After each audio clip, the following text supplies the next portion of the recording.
আসসালামু আলাইকুম। আমন্ত্রণ জানাচ্ছি জাগো স্পোর্টসে। আপনাদের সাথে আছে মমতাজ শাহিন রুম্পা। শুরুতেই জানিয়ে দিব আপডেটগুলো।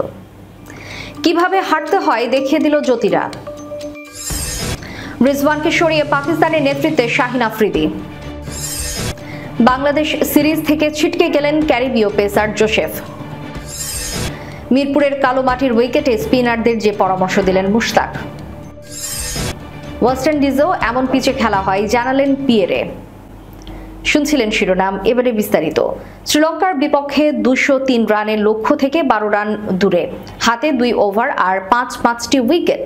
নিগার সুলতানা জ্যোতি আছেন ক্রিজে 76 রান নিয়ে। বাংলাদেশ জিতবে না কেন সেটাই ছিল প্রশ্ন, কিন্তু না, এই অবস্থা থেকে কিভাবে হারা যায় তা দেখিয়ে দিলেন বাংলাদেশের ব্যাটাররা। পতনটা শুরু হয় 49তম ওভারের চতুর্থ বলে ঋতুমণি আউট হলে। ওই ওভারে 3 রান উঠলে শেষ ওভারে দরকার পড়ে 9 রান, কিন্তু লং রান অধিনায়ক আতাপাত্তুর ওভারে 4 বলে 4 উইকেট হারিয়ে ফেলে Bangladesh.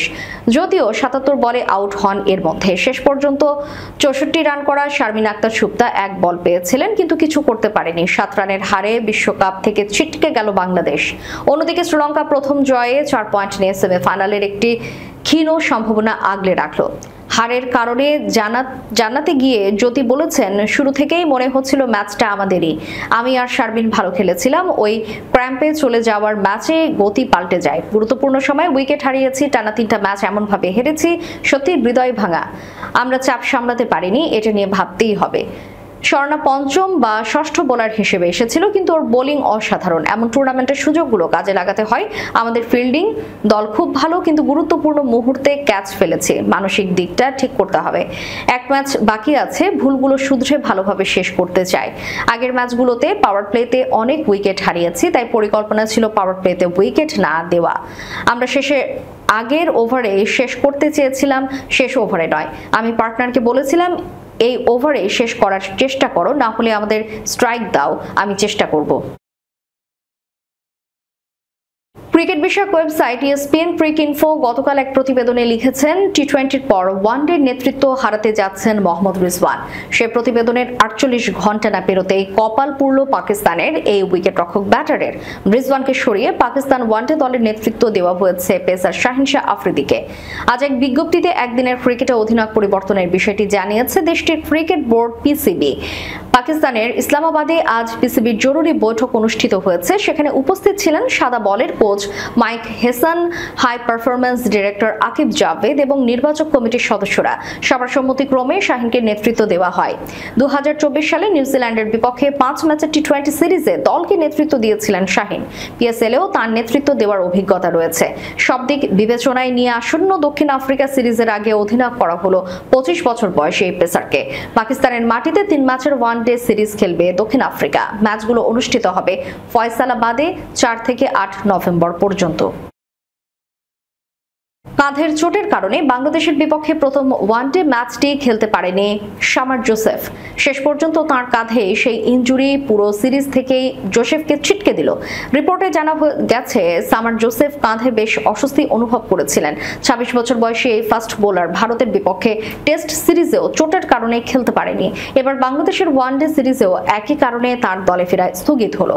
West Indies cricket board জানায়, জোসেফের কাঁধে কিছু অস্বস্তি রয়েছে এবং তাকে ইংল্যান্ডে একজন বিশেষজ্ঞ ডক্টরের কাছে পাঠানোর সুপারিশ করা হয়েছে পুনর্বাসন প্রক্রিয়া শুরু করার জন্য। সামার জোসেফের সাথে দলের আরেক তরুণ বোলার জেদিয়া ব্রেডাস এই চোটের কারণে ছিটকে গেছেন।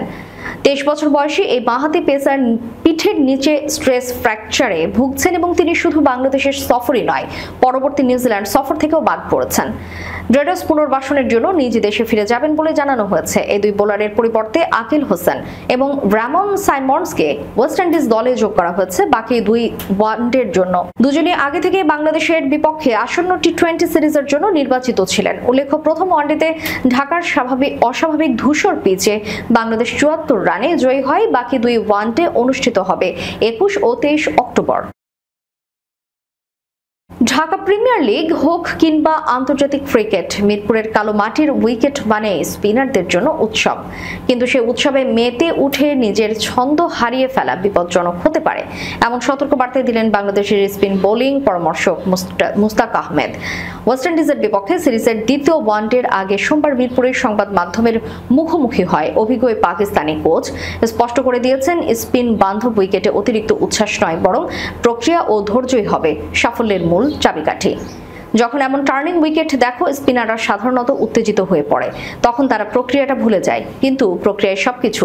উইকেট পেতে হলে ভালো বল নয়, ভালো ওভার করতে হয়, বলেন মুস্তাক আহমেদ। মুস্তাকের চোখে টার্নিং উইকেটে সফল হওয়ার আসল মন্ত্র হলো স্থিরতা। এমন পিচে মেইডেন ওভার করতে হবে, ধারাবাহিক ভালো বল রাখতে হবে, তাহলে উইকেট আসবে।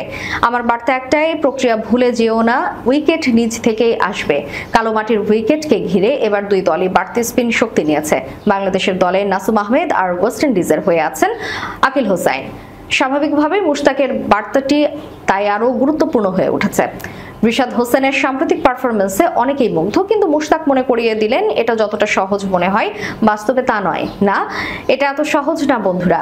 স্পিন বান্ধব উইকেটে কখনো কখনো চাপ বেড়ে যায়। তরুণ লেগ স্পিনারদের জন্য সেটা মানসিকভাবে কঠিন হয়ে ওঠে। তাই আমি সবসময় বলি, প্রক্রিয়ায় বিশ্বাস রাখো। তবু রিশাদের প্রশংসা করতে ভুলেনি তিনি।